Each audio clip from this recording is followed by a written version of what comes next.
Well, greetings, imagination connoisseurs. Once again, it is I, your Duke of Dope Discourse, your master of fun and wonder, your viceroy of verisimilitude, and of course, as John Campea calls me, your existential Mr. Rogers, which is still undefined. Don't know what it means. I just like to say it. Robert Meyer Burnett, and this is the John Campea Show Mailbag for Tuesday, June 7th. As you know, during the daily John Campea Show, we open up the super chats for a couple of minutes. You can fire one in, and we will read it live on the show. But if you can't be here live to watch the show and you do want to send us a comment or a question, we have our operators standing by 7 days a week, 24 hours a day at the link below, and you can send us a tip question, a comment, an inappropriate thing. No, I'm just kidding. Don't send inappropriate things except to my own email or slide into my DMs on Twitter. But we will read your question if we deem it appropriate right here on the mailbag. And that said, I'm going to get started. Make it good, people. Korea Got Soul is here. Hey, John or Rob. Well, it's me. I always loved when celebrities do commercials in foreign countries. The best ones that I've seen are the Japanese commercials with Tommy Lee Jones selling Boss coffee. Such a stern man in such a goofy commercial. I loved it. Have you seen any? Well, of course, Sofia Coppola's movie Lost in Translation was all about Bill Murray's character selling Suntory whiskey. But, you know, in America, I have to say, we don't get a lot of foreign celebrities coming to this country to do commercials here in America. I would love it if they did. I think the problem is Americans wouldn't recognize a lot of foreign celebrities if they were doing commercials here.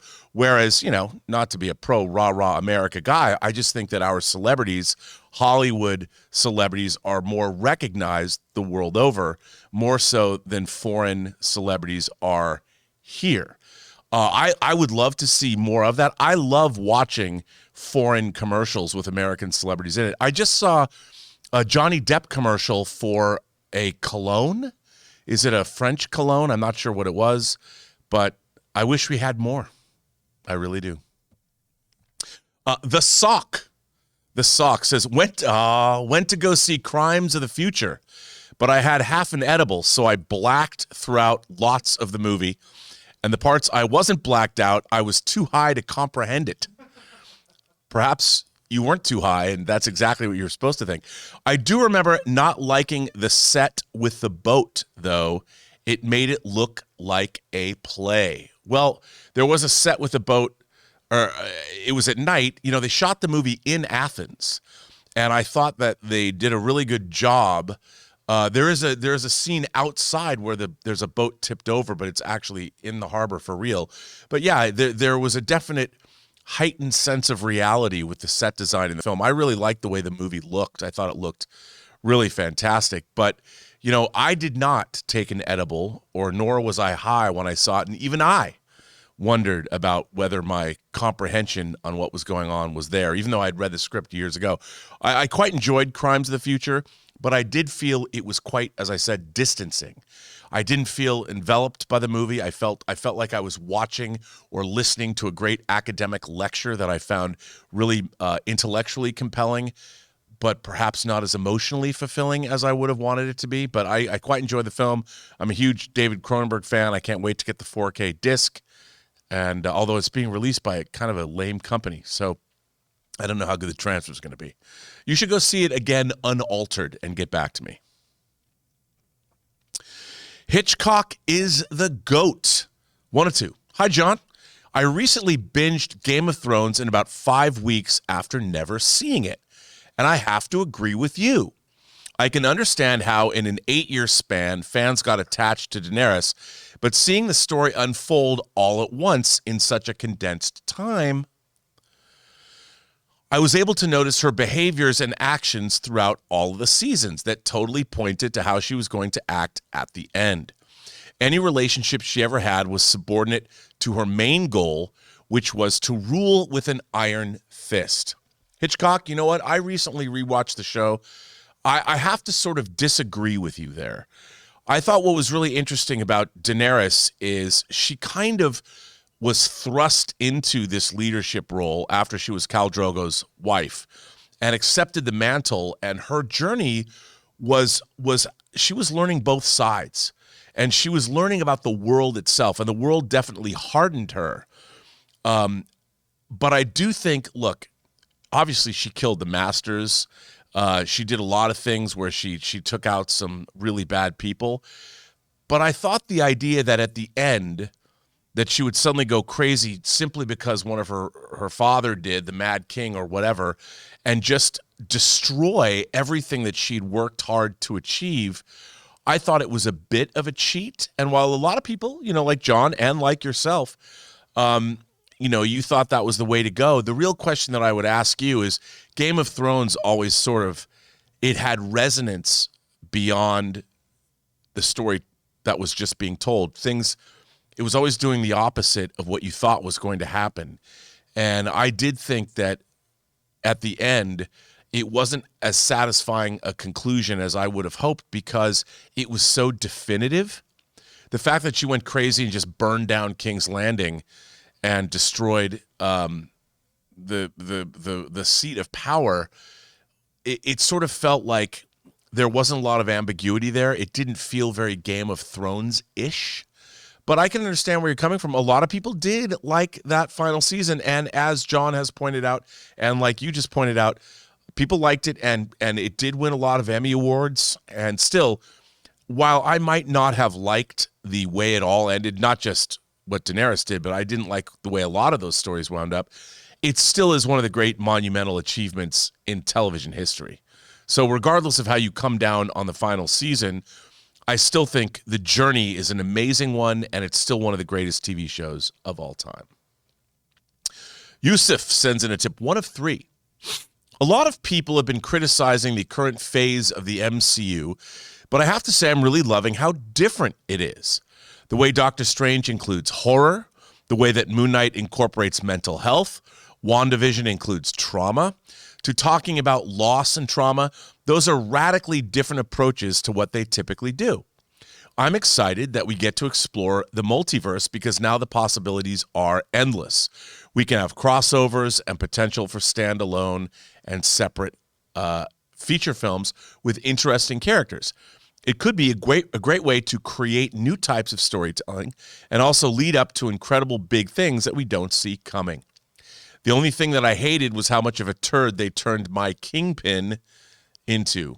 Well, Yusuf, I have to say, look, I kind of am of two minds about this. On one hand, when we first saw the MCU, it was very much character-based. We loved Captain America, we loved Thor, we loved Iron Man, and the movies were about us following these characters as they developed as people, as realistic individuals that we could get behind. I feel that phase 4 of the MCU is more about the MCU itself. Like the Multiverse of Madness, I enjoyed it, but it was less about Doctor Strange and more about the multiverse. And it was obviously, like you say, I really enjoyed WandaVision. I liked its exploration into what happened to Wanda and her traumatic past and how she felt. And I really thought they did a good job of extrapolating that trauma into a compelling story. Then they introduced Agatha and the idea of sorcery and that they expanded the Marvel Universe by talking about how magic works and all of that. But I think what a lot of people are wondering is, what direction are we going in? Like you said, I like how they're expanding the universe, but I've talked about it on the show a lot. What is the cosmology of the Marvel Universe now? What do the people of Earth think when you've got Celestials cracking out of the Indian Ocean, when you have Egyptian gods fighting near the Great Pyramids, when you have the Celestials coming down from the sky like Arishem did, and all of this other crazy the monsters that the Eternals are fighting, the deviants in running around city streets. How does the man on the street feel? Like, what are the religions of the world? How are they responding to the Celestials, especially after coming back from Thanos' snap? I feel that on one hand, we're watching all of this stuff happen, but are we becoming untethered from the rest of the universe? Like, what I really loved in Endgame is there's a great conversation between Captain America and Black Widow.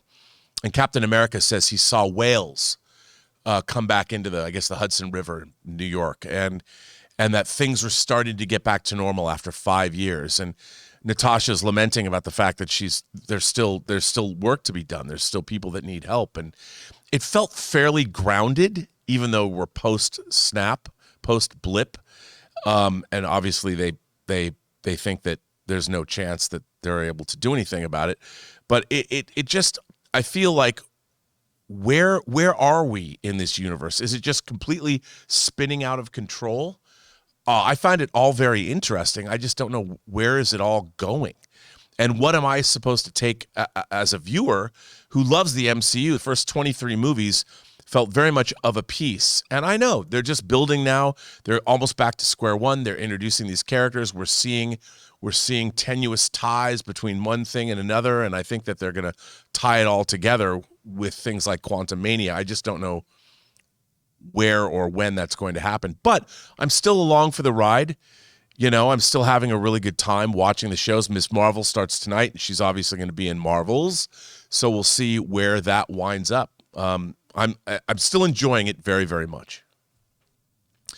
Anonymous Anemone says Star Wars has quite a few iconic and distinctive sound effects. My favorite one is the ominous screeching roar of the TIE fighter. Well, you know, one of my favorite things when I was growing up was there was I don't know if it was SFX The Empire Strikes Back or The Making of Star Wars, but they showed Ben Burtt, the sound designer, going out and gathering sounds that he used. There's a lot of those sound effects on Star Wars were actually created by Ben Burtt. They were not library sound effects, and you saw him like tapping on wires on phone posts or phone poles, you know, and they recorded elephants and animals and play them at different speeds. So what I think is so great, I agree. I think the screaming of the TIE fighters are one of the most iconic of all. The lightsabers and the TIE fighters are two of, I think, the most iconic sounds that Star Wars has given us, and those were unique to Star Wars. And I love that. I'm with you 100%, and I think it's pretty cool that they created their own sound effects library, their own universe of sounds, literally, and they're indelible and unforgettable. So I'm in complete agreement with you, 100%. Planet Houston resident, nice Superman 2 reference. As a guy, I must admit that I tear up when I watch certain segments of some movies, even after I've already watched the movie. It's interesting how people, myself included, can feel a range of emotions when watching something that is fictional. Well, Planet Houston, I agree with you, but here's the thing. A story, while it might be fictional, all of the great stories, at least in my opinion, great stories are dealing with human truths. And while it might be a fictional delivery system, a great story is dealing with what does it mean to be human? What does it mean to exist in our world today? What does it mean to have to get up in the morning and lead a life of uncertainty and knowing nothing? You don't know how your day is going to end, and anything can happen during that day. And the great stories address what it means to lead lives of quiet desperation. And I think that even though it's a fictional context, if something is true, and we know if it's true for you, some things are more true to others than they might be to you, but when you connect with a story on that level, the truths that are there in that story will always get to you. Like, I'm a huge fan of the movie Amelie, and there's a scene in that movie where Amelie agrees to do good. And she has found a bottle. She's found a tin box of childhood trinkets in the wall of her bathroom. And then she spends a lot of time trying to track down the person these trinkets belong to. And she sort of trumps up the situation where he finds these in a phone booth. And she's waiting to see what his response is to these trinkets. And if he has a response, she decides that she's going to change her life based on what happens when this man opens this box of trinkets. I cry every time. I cry every time because I completely relate to what it would be like to, I mean, I have a lot of my treasures from when I was a kid, but what it would have been like to be that man. I don't know. It hits me on a visceral level. And the first time I saw that movie, I didn't know that was coming. And I actually saw it in 2001 when I was at a film festival in Spain. And I didn't know anything about Amélie other than Jean-Pierre Jeunet directed it. I knew nothing about it, but there were posters all over the subways in Barcelona. So I was at this film festival. And I went to the film festival. I'm like, I'm going to go see this movie simply because I don't know what it's about. And I was absolutely delighted. It's one of my favorite movies of all time, but it hit me on a real visceral level. And I've probably watched it 20 times since, and every single time, because the man himself cries, and he's so taken aback because it's miraculous that he found his childhood trinkets. It's almost as if an angel left me my favorite toy when I was a kid, I don't know where it would have come from or how it would have been there, but if that were to happen, I would have had the same response he did. Totally relate to that because it deals with the truth of what it would be like to have a bit of your childhood you thought long gone suddenly appear before you. But that's what great fiction can do. Great fiction is all about truth.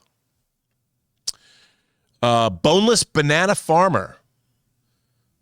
What does that mean? Boneless banana farmer. One of the good memories I have of my childhood teens was going to our local video store to rent movies for the weekend. Nowadays, I would rather buy or stream, and video stores are less prevalent.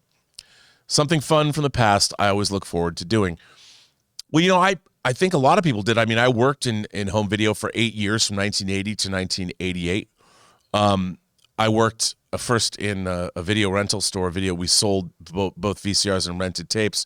And in Seattle, where I grew up, this is pre-Blockbuster Video, so a lot of the video stores were mom and pop concerns. There weren't national chains when I started working in home video.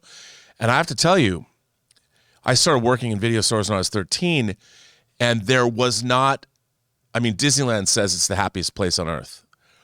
Watching people come into video stores, there was seldom a place I've been in my life where there was constant happiness. And you would have families come in, and back in the early 80s, it was always funny because there would be a first run release, like a studio movie.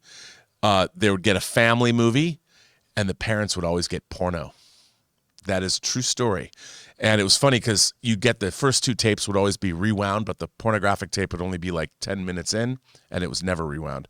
But people came in, and it was very exciting. They got to pick dreams off the shelves, and a lot of the time it was movies people hadn't seen before, and they'd read about them, or they hadn't gotten to the theater, or and it was all joy. I seldom saw fights in the video store. Some people would argue over which horror movies they were going to get or whatever, but for the most part, there was such a wide variety, a wide selection, that it was just great. And I do think it's not necessarily that the video stores are gone, because I still think people, when they decide what they're going to watch, there's that element of it, but it was the fact that you went someplace.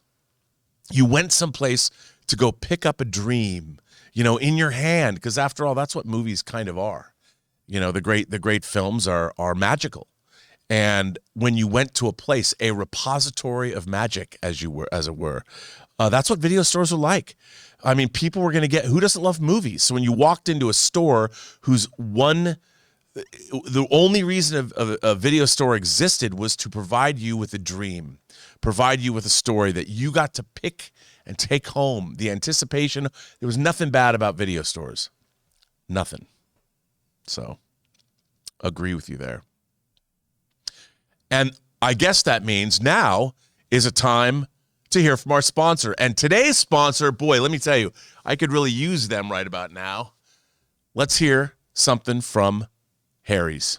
We want to take a moment and thank the sponsor of today's video, Harry's. Now, I happen to be one of these guys that was really fortunate enough to grow up with an absolutely amazing father, Pasquale Campea. And guys, with Father's Day coming up, what better time to share the gift of the Harry's experience with your dad or significant male figure in your life? Right now, you can get a Harry's starter set for just $3 or get free engraving on any premium shave kit for dad when you go to harrys.com/Campea. Harry's gift sets are the perfect gift for any guy in your life, and their Winston razor handle is engravable, so you can make Father's Day even more memorable. Guys, I've been using Harry's razors for a while now, and I can tell you my skin has never felt this damn good. My shaves have never been this smooth. I love Harry's. There's no pricey gimmicks or unnecessary bells or whistles. Their customer satisfaction is the highest in the shaving industry, and there's no risk to try. If you don't like your shave, it's on them. And right now, Harry's is giving their best offer to the John Campea Show listeners. New Harry's customers can get a starter set for just $3, or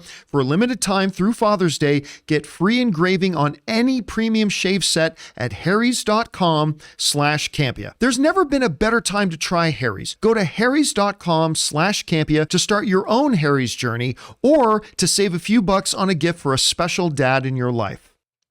One of the things I actually love about the sponsors that we have for the Campea Show is half the time I myself need those products, as you can probably see.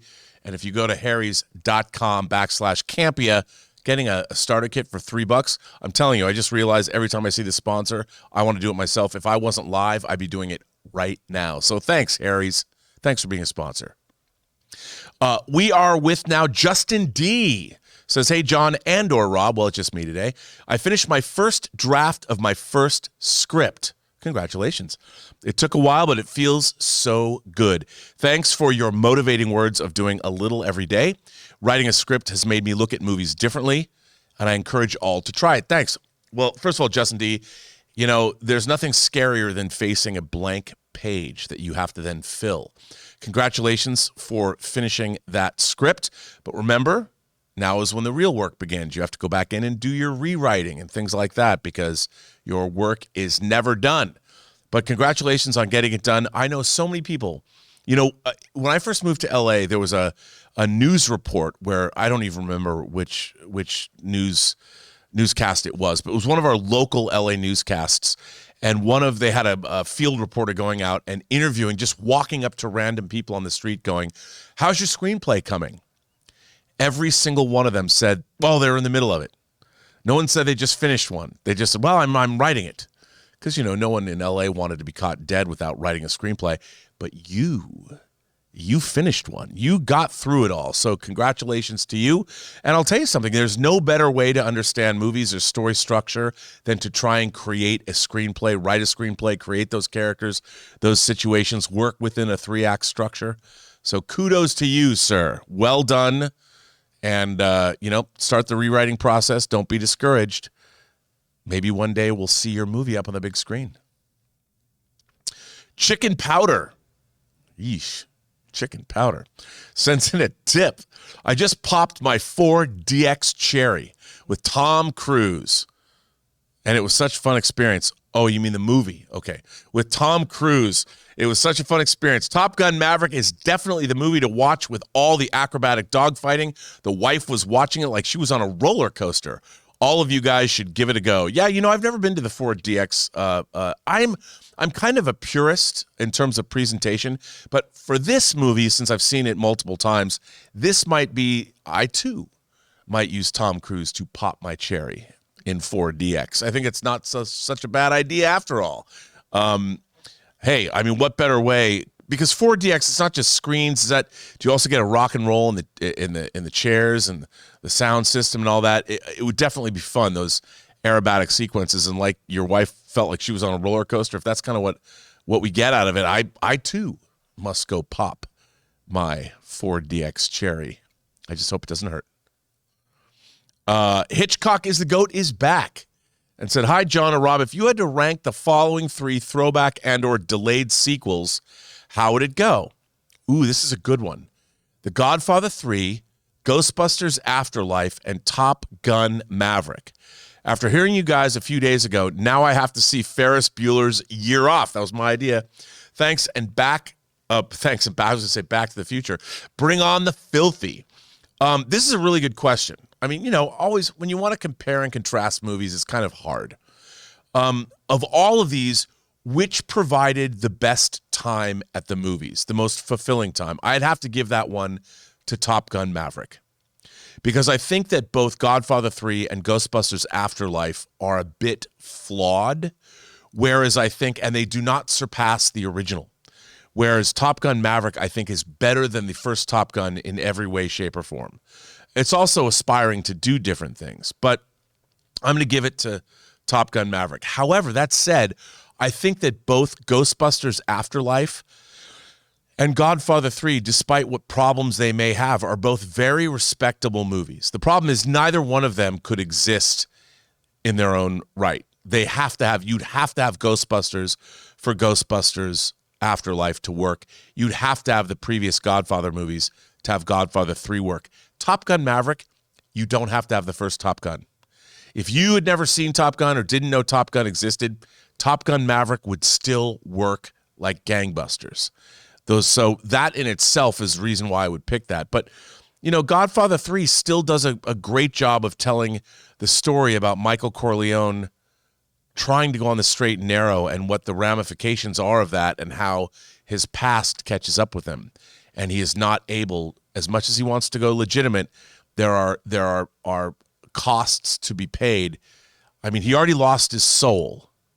And in Godfather 3, he loses the soul of someone else he loves more than he loves himself. And it's heartbreaking. And, of course, Ghostbusters Afterlife also talks about legacy and what does it mean and where are you at and how does your past, maybe a past you never knew, how does that affect your present day? And I think both of those movies are definitely worthy sequels. As much as Godfather 3 doesn't live up to Godfather 1 and 2, which are two of the greatest movies ever made, I still think it's respectable.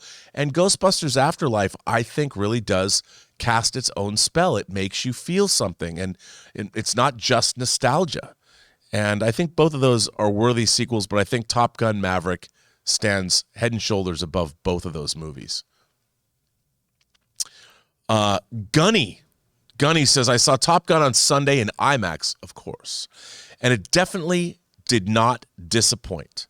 Probably the best non-comic movie I've seen in a really long time. The scene with Rooster at the end made me tear up like Armageddon does with Chick and his son at the end every time I watch it. Well, you know, we're big Armageddon fans here at this channel. I mean, it's not quite the moon. They go to a comet, but it's close to the moon, so I think Ray Oro would probably like it. Do you like that, Ray? Do you like Armageddon? Okay, well, there you go. Looks like the moon. I'm a big Armageddon fan. It's kind of goofy, but I really like it. Top Gun Maverick, though, it gets you in all the feels. And yeah, I mean, there's a couple of really emotional moments. It's not just the scene with Rooster, but Rooster and Maverick. I mean, Maverick has sort of been Rooster's de facto father in the absence of Goose his whole life, and then in a way sort of betrayed him when he held up his membership, his admittance to the Naval Academy by 4 years. And so they had a big rift in their relationship, but I love how at the end they basically save each other's lives, which is great. And it's a great, really earned emotional moment.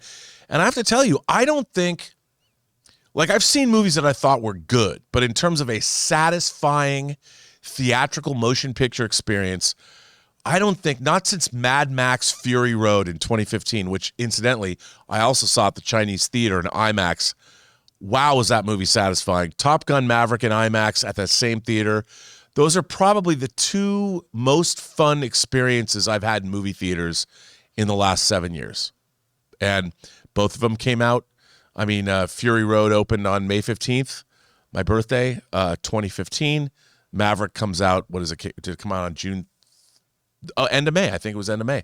So two May movies, both providing great movie-going experiences. You're not wrong, man. They both pack an emotional wallop. They both have great action. They're both awesome. Chad A sends in a tip. 1 of 5. 1 of 5. What's up, boys? I love the show. I'm a massive Star Wars fan, and I am loving Obi-Wan so far.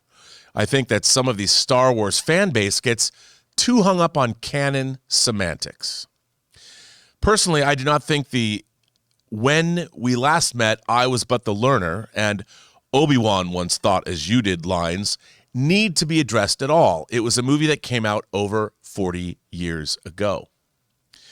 They did not even know what this world would turn into. And even if they did, they could not plan for every possible future story.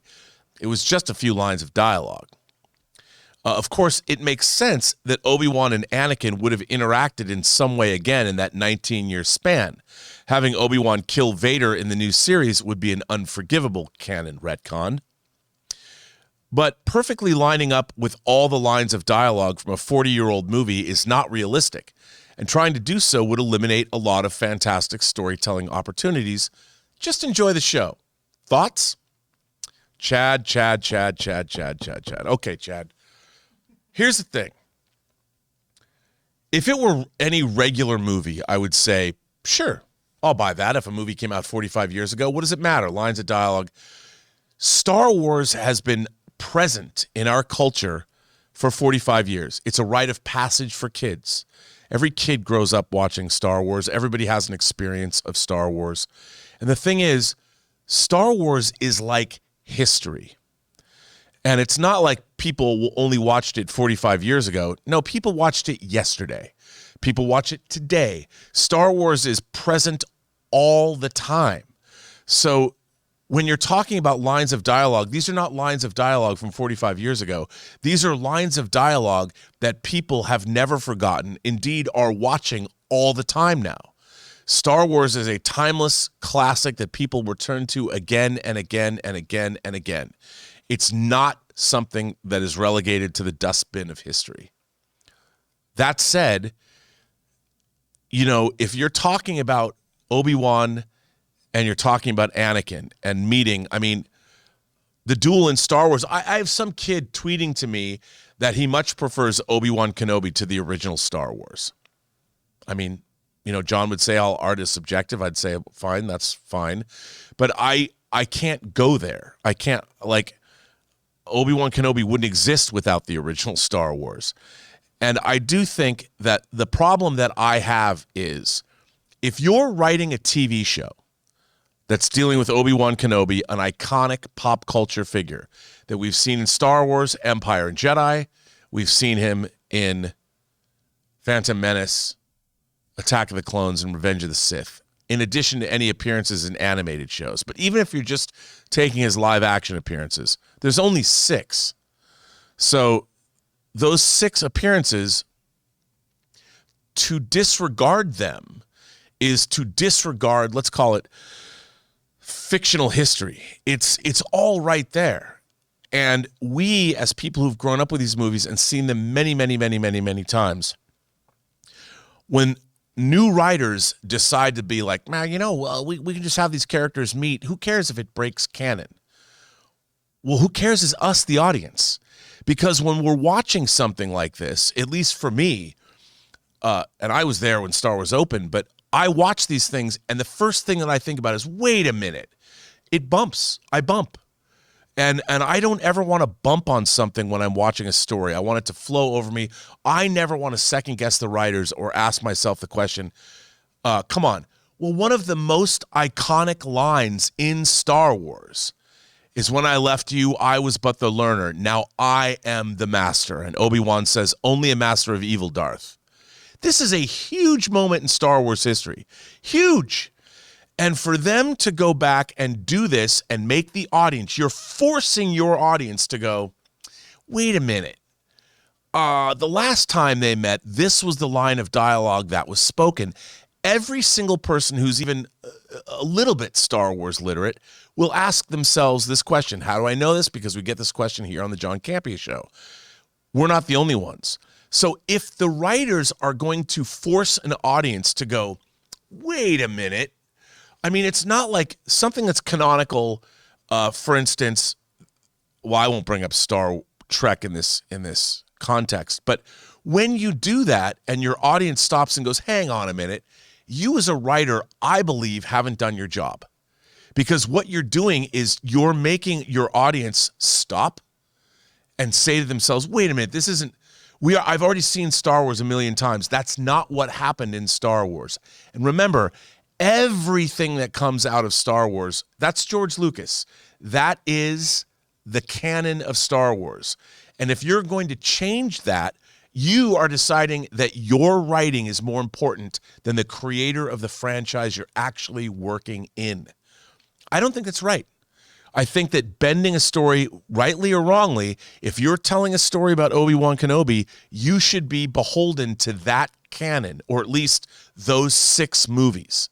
If you don't want to be canonically correct to the animated show, that's less egregious. But the only time we've seen Obi-Wan Kenobi on film was when George Lucas himself was there to deem these appearances canonically correct. So when a writer decides to change canon, I get annoyed by it, because you have to think about Star Wars as almost like it's a fictitious history that's real, if that makes any sense. So I got to say, I'm a canonista. I'm a canon pornographer. I need it to be real. I need it to be right in front of my face. I believe in canon. And when somebody wants to change it, I ask myself, why did you choose to do that? Why are you forcing me then to look at your writing and go, that's not good? And you as the writers and the creators of the TV shows, you guys are opening yourselves up to this. I'm not, because I already know what happens. You're now asking me to go into my own mind and say, no, wait a minute. I know what was said. I know what Obi-Wan and Vader said to one another. Now you're telling me that, well, from a certain point of view, we're going to change what you know. And I'm like, why would you do that? If you're not George Lucas, why are you going back and changing the past? And if you're a good writer, you work within that canon. I mean, if you're going to write a World War II story, you can't go back and say there were jets in World. Well, there was the beginning of jets, but like we didn't have F-14 Tomcats fighting in World War II. So you can't just go add an F-14 Tomcat into your World War II story. So why do people think that they can just change Star Wars because it's fictional? Star Wars has been in my imagination for the better part of 45 years. So who are you, new writer, to roll in and change what I know about something that I've experienced as real history in my own life? Because I was there opening weekend when Star Wars opened. So that line of dialogue has been real to me for 45 years until you boys or girls and all of you have rolled in and decided to change it. Well, that's on you. You've now made me and a lot of your audience go, what are you saying? What are you doing? What? This is not true. How are you going to explain this? And now the writers, you writers are out there on the internet going, we didn't break canon. Wait and see. All right, we'll wait and see. But I think that's the problem with canon. That's why people get wrapped up in it. Because if you've been around for a long time and watched Star Wars 100 times like I have, well, then you have to ask yourself that question. Why are you changing canon? When clearly I know what happened. Did you not watch Star Wars? Because within the universe, that's history, man. That happened. K-Rock says, I am waiting for the episode of Movie Club when everybody on the show Puff passes a fatty and reviews movies like Friday, How High, Cheech and Chong, and Pineapple Express. You can have some Redmond or Cypress Hill playing low in the background. Bring on the filthy.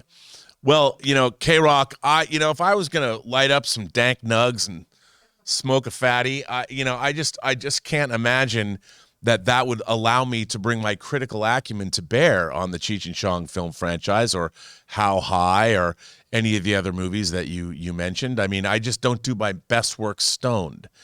Maybe that's kind of the point. Now, if you want to put a 40-ouncer in my hand and have me drink some Schlitz Malt Liger, some old English 800 or something like that, that's more my speed. No, but it's funny because now, of course, it is legal, but I think there are a lot of people that still frown on open drug use. And I think we have to be polite because not all of our audience would be so open-minded. I think, look, if we did have Cheech and Chong's next movie, which is not a great movie, but if we did and we got completely stoned, I think it'd be kind of fun. I mean, Bill Maher is doing a show that's not his regular show where he's getting stoned with celebs. Joe Rogan, he lights up on his show all the time. I just don't think that our audience is the audience where we should share, where I could roll like a Shel Silverstein size blunt. I don't know. Can't do it. What do you think? Ray, would you want to get stoned and do movie club? No comment. No comment. No comment from the peanut gallery. All right, Ray. Well, okay. What can we say? But I'll do it in spirit. Could be good. Anyway, Cameron Warford says, I don't think I ever saw anyone else address this. But did you notice in Doctor Strange, the Multiverse of Madness, that when Scarlet Witch possesses her alternate self in her home, she turns and looks directly at the camera? I thought this was incredibly creepy and effective. Well, Cameron, I don't remember that exact moment, but I wouldn't surprise me. I'm sure that's exactly what happened. Sam Raimi is definitely playing with the form, and it was intentionally supposed to be creepy. I love that. I now you've made me want to go back and see it for a third time, which I need to do and see that, because of course that's called breaking the fourth wall when you have a character looking directly at the audience. But it makes sense in the Multiverse of Madness that somebody would do that, because by definition, we are part of that multiverse. We just happen to be the people in our universe watching the movie that is actually happening for real in another multiverse. So I'm right there with you. That's a creepy moment, a good moment. I hand it to Sam Raimi for doing something like that, because I think that's very, very cool. Now, again, I want to go back and see that. But you know what? Not every director can do that. When characters talk to the camera like Ferris Bueller does, it's hard when you break the fourth wall.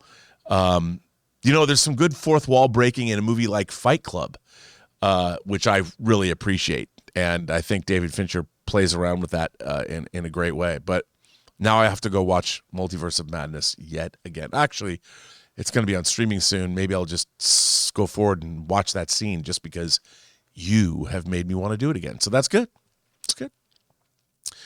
Cameron Warford says, in No Way Home did anyone else feel like Toby and Andrew's Spider-Man suits looked way too similar and almost generic? Are those really the same exact suits they had in their movies? I know Andrew's suit in his first movie was way cooler. Should have used it. Well, Cameron, I think that Spider-Man suits can... I as someone who has the Hot Toys figures of both of those suits, I can say they're pretty great recreations. I'm sure they're not the exact suits, because they would probably want not to use suits that are years old, so they probably fabricated brand new ones. But I thought they definitely were great representations of each suit. But I agree with you. I did like the suit in Amazing Spider-Man 2 better than in The Amazing Spider-Man. And I've always loved Tobey Maguire's suit. I thought that suit was great. I love the mesh webbing that's on the outside of the costume. It's very, very cool. But I think they probably made new versions of those costumes for the film. Cameron Warford goes on to say, been trying to get my mom to appreciate Star Wars. She's watched the original trilogy, The Mandalorian and The Force Awakens with me, just because those are the best in my opinion. She didn't mind Mandalorian. She says the originals are so stupid. Sigh, I can't win. Well, Cameron, I got to tell you, moms, and I know this from my own mom, moms they're pragmatic. Moms are going to get tired of you listening to you say, well, one day I hope I do my laundry or I clean up my room. That never flies with moms. Mom want to know, they want to know you're going to clean your room right now, and they want to know, did you finish your homework? Have you done what I told you to do? Have you done your chores? Did you take the garbage out? Did you feed the dogs? And flights of fancy, like my mother's a very pragmatic woman. She just wants to know what's happening, when it's happening, how it's happening, and have I made it happen? That's what she wants to know. So when she goes to see movies like Star Wars, moms, sometimes they just don't buy into fantasy. I'll tell you a story. I've told this story before on the show, but I'll tell it right now about my mom. So my mom and I went and saw Raiders of the Lost Ark when it opened in 1981. Because my mom would go see all the big movies with me because she knew they mattered to me, and she found it to be mother-son bonding time. And she was very quiet when it was over. And, of course, I couldn't drive then. She's driving me home. And I finally said, well, Mom, what did you think of the movie? And my mom's just like, that could never happen. And I went, what do you mean? And she goes, well, you know that scene where he's hanging off the back of the truck trying to get to the Ark, and he's hanging on by his bullwhip, and he's being dragged along the gravel road? And I go, yeah, Mom. She goes, that could never happen. And I'm like, well, what do you mean? She goes, well, the dirt and the gravel and the dust, it would have gotten his eyes, and he would have been eating dirt, and he would have had gravel in his throat, and he would have let go. He would never have made it onto the back of that truck. And I'm like, Mom, what about the power of God coming out of the Ark of the Covenant at the end and killing all the Nazis? She's like, well, Moses parted the Red Sea. I mean, that could happen. But the gravel and dust in his face, he would have let go. And that's that was, in a nutshell, all you have to know about my mom. Pragmatism. It was the dust and the gravel that my mom was thinking about. Just like if I tracked mud into the house, you ask mothers to take flights of fancy with you. I mean, maybe I should say to my mom, that's pretty cool that she thought Moses parted the Red Sea and the power of God could kill the Nazis. But that was biblical, so that doesn't count. But pragmatism. My mom can't do gravel and can't do dirt. What are you going to do? But you know what? What the most important thing is that your mom sat down and watched those movies with you. That's the cool part, because many mothers wouldn't do that. So kudos to your mom. Cameron, you're it's one after another with you. Cameron says, my favorite childhood movies were The Rocketeer and The Phantom with Billy Zane. Still think Billy Zane was awesome in it, and the suit, I think, looked cool. I'm still waiting for the Rocketeer reboot you guys reported on years ago. No news since. You know what? I like the Billy Zane Phantom. A lot of people don't. I like the costume. I mean, both of those characters came out of the 30s. The Phantom is actually a pulp character from that era. The Rocketeer was created by comic artist Dave Stevens. And I thought both of those movies, they make a good double bill. I don't know when they're going to do a Rocketeer reboot, if they can. By the way, I just got a brand new, great 6-scale figure of the Rocketeer. It's totally awesome. Made by Black Box Toys. It's unlicensed, but it's great. And you can get two versions. You can get one that has a big fire stand, so it's coming out of the back of his jetpack. It's great. It's great. You'll love it. But yeah, those movies are both respectable. And if you like those movies, have you seen The Saint with Val Kilmer? Another great movie. Don't watch The Spirit, but those pulp heroes, I think, are pretty cool. And then there's, of course, The Shadow, but they've never really made a Shadow show. But I like those movies. I own them both on Blu-ray. I have The Phantom and I have The Rocketeer. So I'm a fan. Need to vent. No disrespect to Rob, but the complaints about Lost or Manifest, ostensibly not having a plan without providing any proof, is rather irritating. Ron Moore was making up Battlestar Galactica as he went. That's what he says on the DVD commentary. Yet I never hear you guys complain about that. Well, I think, okay, first of all, here's what I'd say is different. So with Battlestar Galactica, there was an original Battlestar Galactica TV series already. Actually, there was two. There was Battlestar Galactica and there was Galactica 1980. And so there was already a template or a map where you have the whole premise. The colonies are destroyed by a secret Cylon attack. They flee with the Battlestar Galactica and the ragtag fugitive fleet. And they find the Battlestar Pegasus, and they eventually make it to Earth. So that was something that was already laid out. A show like Lost or Manifest, there is not that at least vague notion of a outline of a plot about where they're going to go. And, the real question is, Lost asks one question. What is the island? It never answers that question. And when you watch Lost, and I was a big Lost fan, all that show does is ask questions and add question after question after question after question after question. And those questions are all over the place. They're all over the map. And one question doesn't necessarily fit with another question. And they're completely making it up because they're not taking you on a journey that has a conclusion. The best stories, by definition, have to have a beginning, a middle, and an end. Now, the end can be fairly ambiguous, but the end of Lost directly opposes what some of those creators said would not happen, is that the show is not the afterlife, it's not purgatory, it's none of those things, but it turns out it was. And they changed Lost from season to season. And I call both Lost and Manifest especially, Manifest has an impossible premise. It is a story that cannot make sense because there's nothing you can say in our world that would ever make sense with what's going on with Manifest. It's a show that had a great premise that you can never answer the actual question because, one, then it would demystify the whole show, and two, it could never make sense, because the thing about Manifest is it has two things going on that have nothing to do with one another. One is the time travel aspects of the show. You have a plane full of people that took off in one time and landed 5 years later. That might be enough for anybody. How do you deal with the fact that your loved ones are now 5 years older? They thought you were dead. People have moved on. That could be a really interesting premise for a show. That's enough. Oh, but oh no. Manifest then says to you, all the people that were on the plane, now they're suddenly having visions about other people that they don't know who need help in their own lives. And somehow, because you've traveled through time, now you're having visions about other people's lives and you have to go help them so they don't kill themselves, they don't lose their home, or whatever their problem is. Now, I would ask you, what do those two things have to do with one another? Because if you're getting visions of somebody that needs help, the question would be, well, why are you getting visions of that person over here and not that person over there? Who's deciding what visions you have? And if someone's deciding it, where are they? What is their agenda? And the fact is, ultimately, all you're left with is it must be God, or it must be angels, or it must be something that...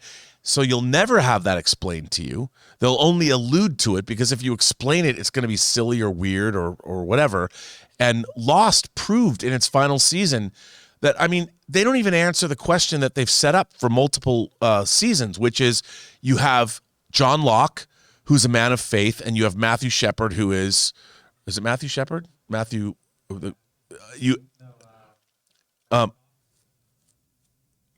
Fox, yeah. I don't know why I said Matthew Shepard that's a real person. Matthew Fox and well, I don't know, what is his name of his character in Lost? Matthew Fox's character, I forget. But so you have John Locke, who's the man of faith, and you have Matthew Fox, who's the man of science. And the show at its core had that push-pull between those two. Jack Shepherd, that's what it was. Matthew, so I was getting it half right. So it's Jack Shepherd and John Locke, those two characters. And then halfway through the movie, or halfway through the series, they kill John Locke and they turn him into the smoke monster. And then you don't have that debate anymore. Now, you cannot tell me that anybody who's trying to tell a great story, if you're taking a storytelling class or a writing class in college, you cannot tell me that the people that wrote Lost are setting up a story that is a satisfying story to follow, because it goes off in many different directions and they don't explain nearly any of those things. And so, look, do I have to cite, like, did one of the creators come out and say that they were making it up as they went along? No, they did say things. They did say things that contradicted what later happened in the show. But I think that the proof's in the pudding. The proof is in the storytelling inherent in both Manifest and Lost. And as somebody who's watched, look, I watch Manifest just to see the gobbledygook that they come up with every season. But I do think that in Lost, the final season proves it contradicts what the writers were telling us they weren't going to do in earlier interviews. And there's been so much done with Lost. Somebody pointed out the Pyramid box set and all these other things. I think that both of those shows betray the fact that they had a great premise for a pitch, but they didn't know where those premises were going. So, Josh Becker says, "Hi, John or Rob. I hope your day is going well." It is. I just watched Edward Scissorhands for the first time yesterday, and it was an excellent film. Johnny Depp was able to show so much emotion, and Tim Burton's stylistic choices were great. I loved it. I have to tell you, Edward Scissorhands is, to me, peak Tim Burton. It doesn't get better. Some people might say Beetlejuice, but in terms of early pre-Batman Tim Burton, Edward Scissorhands, I believe Edward Scissorhands pre-Batman. Maybe it's right after Batman. I'm not sure. Because there's Pee-wee's Big Adventure, there's Beetlejuice, and maybe Edward Scissorhands is before Batman. But Edward Scissorhands is a wonderful, wonderful movie. And how great is it to see it for the first time? I don't know what you anticipated in it, but you obviously found it to be a great movie. And to me, you know, Edward Scissorhands encompasses everything that Tim Burton does well as a director. It has that sort of crazy animator sensibility that he had when he was in film school, and it also tells a beautiful fairy tale. The acting is terrific, the character design is terrific, and Danny Elfman's score is amazing. Vincent Price is in it. He's great. The production design is great. I mean, it's truly To me, when I think of Tim Burton movies, the first movie that comes to mind is, in fact, Edward Scissorhands. To me, that's the most Tim Burton of all of Tim Burton's films, and a wonderful time at the movies. So I'm glad you got to see it. Jonathan Nemella says, hello, John and Rob. I want a Thundercats trilogy with James McAvoy. James would be a great Lion-O. Come on. We have 6 Transformers movies, so we can have a Thundercats trilogy. I hear Thundercats on, I got Thundercats on DVD for my birthday on July 5th. Or you want Thundercats? I don't know what het is. I don't know what that means, but I hope you do get it if you don't already have it. Bring on the filthy. Jonathan, you know what? There's a lot of people. I, of course, was a little too old for Thundercats, although I really do like the character design of Thundercats. I would watch a Thundercats movie. You know, with the effects technology that we have now, it could be great. I hope it doesn't look like the Cats movie. Like, I would like to see the actual Thundercats look like the Thundercats. If it has to be all CG or a combination of CG and practical effects, I would be into it. I think it could be great. You know, you could make a great Thundercats movie if you had a great director and a great writer. Who knows what the Thundercats could be like? And James McAvoy wants to play in that movie so bad, so let him do it. Jonathan goes on to say, hello, John and crew. Where the nicest... Oh, who? I guess you're asking, who is the nicest celebrity you met in real life? How is Emma Stone in person? I hope she's amazing. She's my favorite actress ever. Well, I've never met Emma Stone. I met Tom Cruise. I spoke with him for an hour, just him and me. He was incredibly nice. Hugh Jackman, I met. He's one of the nicest, most charismatic people I've ever met in real life. You know, I met the entire crew of Star Trek The Next Generation. They were very, very nice. You know, I think for the most part, because I've worked, done a lot of DVD documentaries, long-form documentaries, I got to hang out and be with celebrities for a long time. Tilda Swinton, not only was she nice, she was just very cool. She's one of the coolest celebrities I think I've ever met.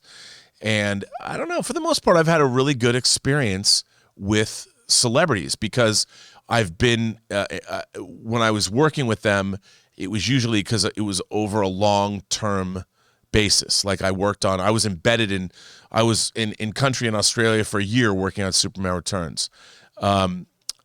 Same with Chronicles of Narnia. X-Men 2, I was up and down during the entire production of that movie up on the set in Vancouver. So I've had a really good experience. And you know what? I directed a movie that starred William Shatner, and he couldn't have been nicer. Eric McCormack, Will on Will and Grace, was great. So Deborah Van Valkenburg, who was from The Warriors and Too Close for Comfort, she was amazing too. So I would say that I've had a pretty great experience with celebrities in my life. I've never met Emma Stone, though, although I love redheads, so I'd love to meet her. And I love La La Land, too. As a matter of fact, I love her in everything. I love her in Easy A. She just seems like a cool woman that would be someone great to hang out with. She's a terrific actress. And if you haven't seen Easy A, I love that movie. Check that out. I guess that's the end. That brings us to the end of this mailbag. I want to thank all of you for sending in great questions, great things to talk about, and thank you for supporting the channel while you did it. I want to thank our producer, Jonathan Voico, over there behind the counter, making he's the man behind the man. So thank you, Jonathan. And I want to thank, for moral support and laughing at my jokes, Mr. Ray Ora, who's there sitting in the darkness somewhere. But again, most of all, we want to thank you for supporting the John Campea Show. Remember, if you'd like to send another question or comment, you can do that at the link right down below, or find us daily on the John Campea Show between 10:30 and 12:30 every day. And halfway through, when we're done with our topics for the day, we open up Super Chats, and we'll answer your questions live on the show. My name is Robert Meyer Burnett. You can find me on Instagram. John Campea hasn't found me there either yet. Maybe he'll do it one day. At RM Burnett. Find me on Twitter at BurnettRM. Find me on my own YouTube channel, The Post Geek Singularity, or my website, thepostgeeksingularity.com. Thanks very much, and we'll see you tomorrow.